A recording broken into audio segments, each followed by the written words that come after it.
Luzon ngayong araw. Bagong terminal sa Clark Airport inaasahang magagamit na sa Setyembre. Drivers, netizens hatiang saloobin kaugnay ng paggamit ng Kapampangan traffic sign sa Angeles City. Pastor na ng halay umano ng isang menor de edad sa Mindoro, arestado sa Botolan. At mga mamamahayag nagkaisa sa pagpapatibay ng pagbabantay sa darating na halalan. Maya Pabeng, Pampanga, magandang gabi Central Luzon. Ako si Nicolette Henson Hizon. Narito naman ang una at tinutukang balita ng CLTV News. Personal na ininspeksyon ni Pangulong Rodrigo Duterte at ilang opisyal ng pamahalaan ang bagong passenger terminal sa Clark International Airport. Ready to operate na raw ang naturang terminal na nakikitang magiging malaking tulong sa higit na movement sa Central Luzon. Magbabalita si Rainiel Pawid. Nitong July 17, 2021, ininspeksyon ni Pangulong Rodrigo Duterte ang bagong tayong state-of-the-art passenger terminal ng Clark International Airport o CRK. May 8 million passenger capacity ito kada taon, doble sa kasalukuyang kapasidad nito. Mayroon itong 4 floor levels, 18 aero bridges at color-coded boarding gates. Mayroon ding bluetooth sa mga glass structure partikular sa security screening area, kung saan sinisimbolo nito ang Mount Pinatubo Crater Lake. Bida rin sa airside retail area bilang hanging fixtures ang pinagmamalaking parol ng Pampanga. Habang naman sa labas ang Mount Arayat at Zambales Mountain Ranges. Iban sa ganda ng infrastruktura ayon sa Pangulo, malaking bagay ang paliparan upang mas lalong sumigla ang ekonomiya ng buong Luzon. Mas bibilis umano ang transportasyon ng mga palabas at papasok na produkto sa buong kapuluan. This development will also certainly boost economic growth in North and Central Luzon and provide these regions their own gateway to the rest of the Philippines and the world. Ayon sa Department of Transportation, bukod tanging ang CRK lang din ang paliparan sa buong bansa na gagamit ng contactless check-in system. Contactless insofar as coming in is concerned, contactless insofar as checking in your luggage is concerned. This is the first time it is happening, and it is happening at the Clark International Airport. Ang New Clark Airport ang isa sa 6 na major projects sa ilalim ng Build Build Build program. January 22 ngayong taon nang i-handover ng Megawide GMR Construction Joint Venture Incorporated ang Certificate of Completion sa pamunuan ng airport. Pinondohan ng 15 billion pesos ng Bases Conversion and Development Authority ang nasabing airport terminal project. Batay sa unang pahayag ng DOTR, inaasahang magiging operational ang paliparan sa darating na Setyembre. Rainiel Pawid, CLTV News. Nirerespeto raw ng Department of Agriculture ang regulatory powers ng pamahalang bayan ng Florida Blanca, Pampanga kaugnay ng hindi pagbibigay ng permit sa Evergreen Bioscience Technologies Incorporated. Ayon kay DA Central Luzon Director Crispolo Bautista Jr., bagamat may krisis sa swine industry bunsod ng African swine fever, higit namang dapat tutukan ng reklamo ng apektadong mamamayan dahil sa operasyon ng babuyan. May exclusive report si Paulo G. Santos. Ang kapangyarihan ng lokal na pamahalaan ng Florida Blanca, Pampanga, naawati ng paglalabas ng commercial number ng baboy sa hog farm ng Evergreen Bioscience Technologies Incorporated nitong July 9, 2021 ay naisangguni ng CLTV News sa Department of Agriculture Region 3. Ikinatwiran kasi ni Samahan ng Agrikultura Chairperson Rosendo So na ito'y para sa pagbangon ng hog industry o ang repopulation na programa ng DA. Ang concentration namin is yung makakuha dun sa farm, diba? And makarepopulate dun sa mga ibang area. Sagot naman dito ni Department of Agriculture Region 3 Director Crispolo Bautista, kahit na may utos pa ang Pangulo para ilunsad ang mga programa para labanan ang African swine flu sa bansa, ang kapangyarihan ng Local Government Unit o LGU bilang regulatory body sa isang negosyong may paglabag sa environment compliance ay siyang higit na mananaig. Kanyan kasi regulatory under jurisdiction talaga ng LGU yan kasi alam ko yan, mga pinag-uusapan ng mga mga permits. Ang kun ng LGU dyan, may mga violations siya kasi rin eh. Health ata yung isang concern dyan eh. Namagitan na rin umano ang Department of Agriculture Region 3 sa usaping ito. Ngunit mandato umano ng Florida Blanca Municipal Government na ipatupad ang batas, lalo't may reklamo sa kanila ang mga mamamayan. At sa usapin ng paglabas ng baboy para sa repopulation, tumanggi ng manghimasok ang Department of Agriculture. Ganyan ang stand ng LGU eh. Nailabas lahat. Ang gusto naman ng kwan is unti-unti. So, masalimuot na issue yan eh. Alright. Pagka ganito, Ang ito dyan, nasa korte na rin yan eh. So, yeah. mahirap na rin makialam dyan.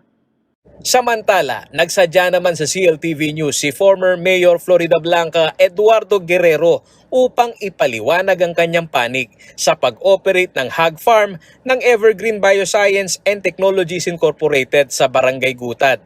Unang punto ni Guerrero, bago pa makapagtayo ng infrastruktura ang kumpanya, ay nakakuha naman umano ito ng consent sa mga residente sa naturang barangay. Pinakuha ko sila ng neighborhood clearance. Para nun, yung mga surrounding residents doon, conforme sila sa pagtatayo ng piggery, which they were able to secure. Taong 2016 ay natayo naman umano ang gusali at ilang pasilidad ng naturang babuyan. Ngunit ito na ang panahon na kanyang pagbaba sa pwesto. Iginiit ng dating alkalde, nasa kamay na ng kasalukuyang administrasyon ng kapangyarihan dito kung magbibigay ng permit. Ang inisyu namin are building permit pa lang. Building permit. So, nagtatayo. Ako hanggang 2016 lang ako. Sa second half ng 2016, natapos yung piggery. Dapat, 2017, nag-operate sila. Ang mag-i-issue ng permit, yung incumbent mayor, which I can no longer do because I am not the mayor anymore. Banat ni Guerrero, kung may matagal ng reklamo ay dapat noon pa umano ito kinastigo dahil simula 2017 ay nakapag-operate ito ng walang permit ng lokal na pamahalaan. Dapat dereliction of duty sila eh. Dapat dereliction of duty. Oh, bakit? Ano ba ang konsiderasyon? Bakit nag-ooperate na walang permit? Yan ang tanong ko sa kanila. Bakit nakakapag-operate na walang permit? Oh, bakit nilalagay yung cease and desist order? Bakit pinapapasok yung pitch? Batay sa closure order na inihahin sa Evergreen Bioscience Technology, mayroon silang 30 araw simula noong June 23 para hakutin ng maramihan ang mga baboy sa loob ng hog farm sa Barangay Gutad. Maaari namang kumpiskahin ng lokal na pamahalaan ng mga baboy simula July 23 o sa Biyernes, batay na rin sa nakasaad sa court order.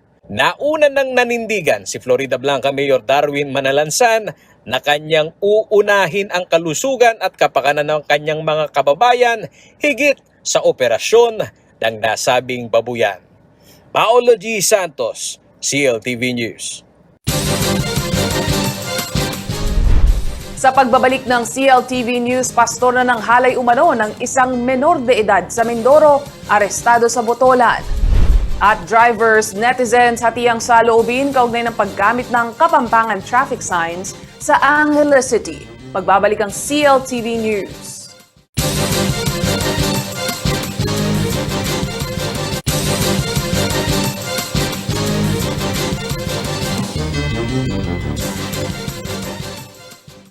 Nagbabalik ang CLTV News at sa iba pang mga nangungunang balita. Arestado ang isang pastor mula sa Oriental Mindoro na halos 7 taong nagtago sa Botolan, Zambales. Ang kaso ni pastor pangahalay umano sa isang menor de edad na anak ng kanyang mga kasamahan sa simbahan. Si Rainiel Pawid ang may detalye. Napasakamay na ng pulisya ang pastor na si Richard Elmin na di umano'y nanghalay sa isang menor de edad na miyembro ng kanilang simbahan sa Oriental Mindoro. Sa bisa ng warrant mula sa Regional Trial Court Branch 41 ng Pinamalayan Oriental Mindoro ay nasa kota si Elmin sa Barangay Palis sa bayan ng Botolan, Zambales. Magpipitong taong nagtago sa Botolan ang sospek. Taong 2015 nang ireklamo sa LMI ng 5 counts of rape ng mga magulang ng biktima na miyembro rin ng kongregasyon kung saan siya nagsisilbi bilang pastor. Lumitaw na rin ang ilang pang biktima umano ng pastor upang sampahan din ito ng kasong panghahalay. Kasalukuyan naman ang nasa kustodiya ng Botolan Municipal Station ang pastor. Rainiel Pawid, CLTV News. Sa ibang balita, nagdulot ng diskusyon sa pagitan ng mga driver at maging sa online world ang panukalang ordinansa ng Angeles City kaugnay ng paggamit ng Kapampangan language sa mga traffic sign ng lungsod. Ayon naman sa director ng Center for Kapampangan Studies sa Holy Angel University, magandang paraan ito para manatiling buhay ang Amanong Siswan. Narito ang ulat. Iba't ibang destinasyon, iisang kalsada. Yan ang pangkaraniwang sitwasyon sa lansangan ng Pampanga. Ngunit nitong nakaraang linggo naging matunog ang usapin kaugnay ng panukalang isinusulong sa Angeles City. Ito ang paggamit ng Kapampangan language sa mga traffic sign sa lungsod. Umani ito ng samut-saring reaksyon sa mga driver, commuter at syempre sa mga netizen. Ayon sa 2 dekadang jeepney driver na si Mang Bernabe David, walang masama kung gagamitin ng syudad ang native language nito sa mga paalala at marka sa kalsada. Magandang pamamaraan umano ito upang mahasa ang mga kabalen sa paggamit nila ng sariling lengguwahe o Amanong Siswan. Para sa mga non-Kapampangan speaker, huwag daw mag-alala dahil may maliit na English counterpart ang traffic sign sa ilalim ng signboard. Nandito naman tayo sa siyudad ng Pampanga Dapat Kapampangan na yung ilalagay nila para madaling mabasa. Hirit naman ng isa pang driver na si Joselito, baka raw malito o maguluhan sa panukalang ordinansa ang ilang non-Kapampangan drivers. Yung sa akin lang mas mainam po, mas Tagalog tsaka English. Mas madali ho yan kaysa Kapampangan. Yung kasi Kapampangan, kadalasan may mga hindi ganong maintindihan ng mga kabataan ngayon. Kung hati ang saloobin ng mga driver, ganun din naman ang sentimiento ng mga netizen. Ayon kay Mike Magat, ang hakbang na ito ng lokal na pamahalaan ay pagpapakita ng importansya sa kanilang local language. Hindi umano ang mga Kapampangan ang dapat mag-adjust sa mga Pilipinong hindi nakaiintindi ng Kapampangan. Depensa naman ni Kaloy Gregada, ang Angeles City ay isang lugar na nagbukas ng pinto para sa mga namumuhunan mula sa labas ng probinsya. Isama pa riyan ng mga foreign investor kung kaya't dapat isaalang-alang ang gagamiting traffic sign language. Samantala, batay sa opisyal na pahayag ng Angeles City Government, nasa printing process na sila ng ilang signages at sa oras na matapos ay agad itong ipapaskil sa kahabaan ng MacArthur Highway at Phil-Am Friendship Circumferential Road. Ipinaalala rin ng mga kinauukulan na may kaakibat na English counterpart ang road signages. Ngunit mas maliit ito kaysa sa sukat ng Kapampangan written traffic commands. Pangunahing layon daw ng panukala ay mapreserba ang Kapampangan language. Sinang-ayunan naman ng Kapampangan historian na si Roby Tantingco ang programang ito ng city government.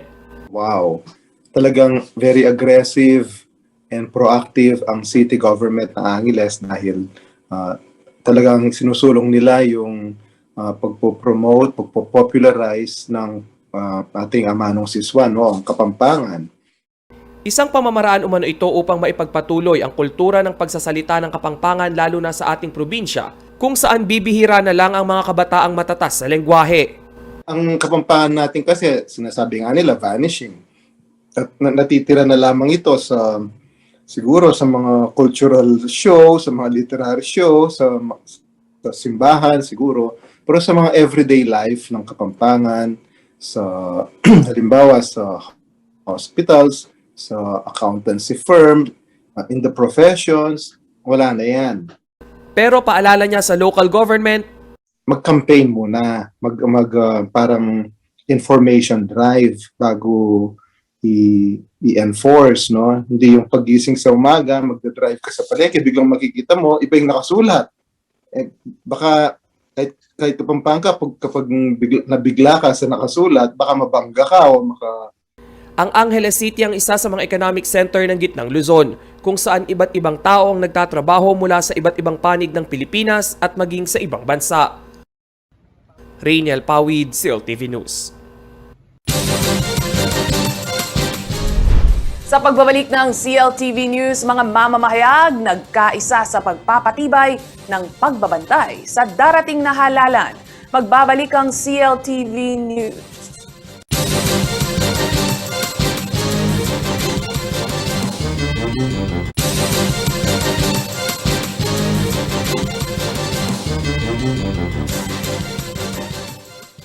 Nagbabalik ang CLTV News at sa iba pang mga nangunang balita.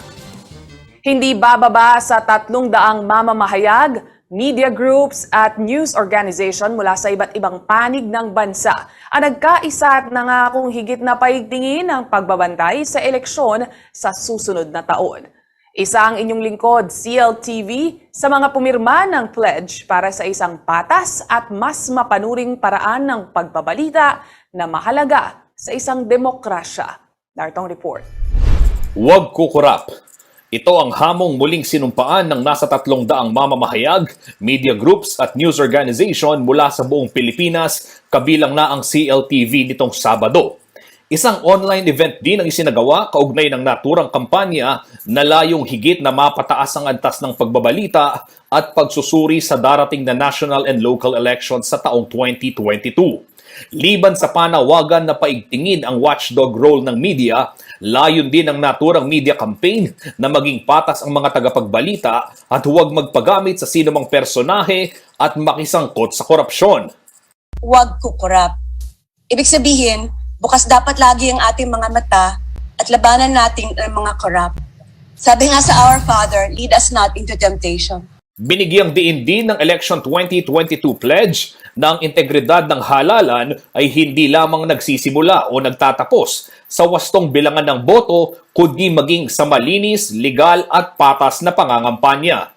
Nanindigan din ang mga mamamahayag na mahalaga ang tungkulin ng isang credible media upang magkaroon ng credible elections at dahil dito, kailangang linawin ang mga issue na dapat malaman ng taong bayan at huwag lang basta salaminin o ibalita batay na rin sa sasabihin lamang ng mga kandidato.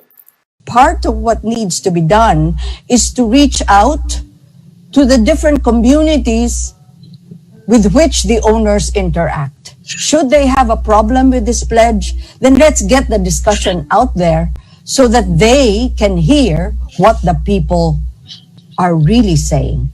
Ang Election Pledge 2022 ng mga kasamahan sa media na tinatawag ding walang kukurap campaign ay isang napapanahon at kinakailangang inisyatiba upang ang lahat ng mga nagtatrabaho sa media at ang media sa Pilipinas ay maging relevant sa papalapit na halalan 2022 kung saan ang pagpili ng leader ay isang napaka-importante kundi man isang kritikal na hakbang upang baguhin ng sambayanan ang kanyang kinasadlakang kalagayan. Nangako rin ang mga signatories na sila ay magtutulungan upang kondinahin at labanan ng harassment o paniniil sa hanay ng media at maging ang pagkalat ng disinformation o fake news. Justin Dizon, CLTV News. Alamin naman natin ang magiging lagay ng panahon ngayong linggo mula sa Pag-asa. Kasama natin ngayon si Ginoong Manny Esguera, ang Chief Meteorologist at Senior Weather Specialist ng Pag-asa Clark. Mang Manny, kumusta po ang ating panahon this week? Ang sentro po ng bagyong si Fabian, na isa na ngayong severe tropical storm, ay namataan po sa layong 1,055 kilometers dyan po sa may silangan, Hilagang-Silangan na extreme northern Luzon. Nagtataglay na po ito ng lakas ng hangin na umaabot na ng 95 kilometers per hour malapit sa gitna at pagbugso na maabot ng 115 kilometers per hour. Ang pag-usad po niya ay Hilagang-Kanluran sa bilis ng 15 kilometro kada oras. Wala naman po itong direktang epekto sa ating bansa at hindi rin po inaasahan magla-landfall sa alinmang parte ng bansa. Ngunit, hinihila po nito o pinapalakas po nito yung hanging habagat na siya nagbibigay po ngayon ng mga pag-ulan halos sa buong Pilipinas po. Inaasahan din po na ang bagyong si Fabian o Severe Tropical Storm Fabian ay posibleng abutin pa ang typhoon category habang binabagtas niya o tinatahak niya ang landas papunta po ng northern Taiwan. So inaasahan din po na bukas ng gabi o sa Miyerkules ng umaga ay lalabas na po siya ng PAR at pupunta na po ito ng Northern Taiwan.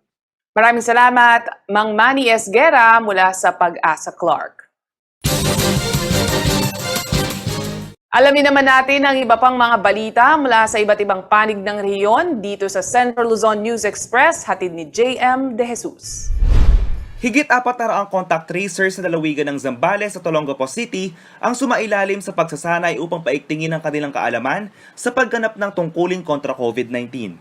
Kabilang sa mga lumahok sa aktibidad ang mga contact tracers ng Department of the Interior and Local Government, Philippine National Police, Bureau of Fire Protection at maging mga kasapi ng Barangay Health Emergency Response Team. Kabilang sa mga tinalakay ay ang mga bagong variant ng novel coronavirus, pagsasagawa ng case investigation at maging ang pagsunod sa mga minimum health and safety protocols. Nasa 17 atleta na bahagi ng Israeli swimming team ang nagsasagawa ngayon ng kanilang pagsasanay sa New Clark City Aquatic Center sa Capas, Tarlac. Bahagi ito ng kanilang paghahanda para sa nalalapit na Tokyo Olympics. Sinabi ng Charge Affairs ng Israel Embassy sa Pilipinas na si Nir Balzam, tamang-tama ang world-class facility sa New Clark City at maging ang sinuri para sa pagsasanay ng kanilang pambansang kupunan. Ayon naman sa Bases Conversion and Development Authority, isang paraan ng ganitong mga aktibidad para maipakita sa buong mundo, lalo na sa international swimming community, ang world-class na pasilidad ng bansa na ngayon lang ulit magagamit matapos ang Southeast Asian Games noong 2019 dahil na rin sa COVID-19 pandemic. Hindi bababa sa 1,300 siklista sa buong gitnang Luzon ang lumahok sa isinasagawang Bike for Peace and Justice sa iba't ibang lalawigan. Kabilang sa mga nakiisa sa region-wide simultaneous activity ay ang mga bikers mula Pampanga, Tarlac, Nueva Ecija at Zambales. Layo ng aktibidad na manawagan ng hustisya para kina Keith at Nolvena Blaso ng Masbate na nasawi matapos tamaan ng landmine ng New People's Army. Ayon sa kapatid ni Keith Ablaso na si Kenneth, isang mag-aaral sa Philippine Merchant Marine Academy, magkaroon sana ng bukas na kaisipan ng mga kabataan at upang mawakasan na ang communist insurgency sa bansa. GM De Jesus, CLTV News. At yan ang mga balitang nakalap ng CLTV News. Para sa karagdagan pang detalye, maaari niyong i-follow ang aming social media pages at CLTV36 Official, at CLTV36 News, at CLTV36. Kung nais nyo namang balikan ang mga programa ng CLTV, maaari niyong bisitahin ang aming YouTube channel at CLTV36 Official at ang aming website, www.cltv36.tv. Kasama ang buong puwersa ng CLTV News and Current Affairs. Ako si Nicolette Henson Hizon. Maraming salamat at magandang gabi.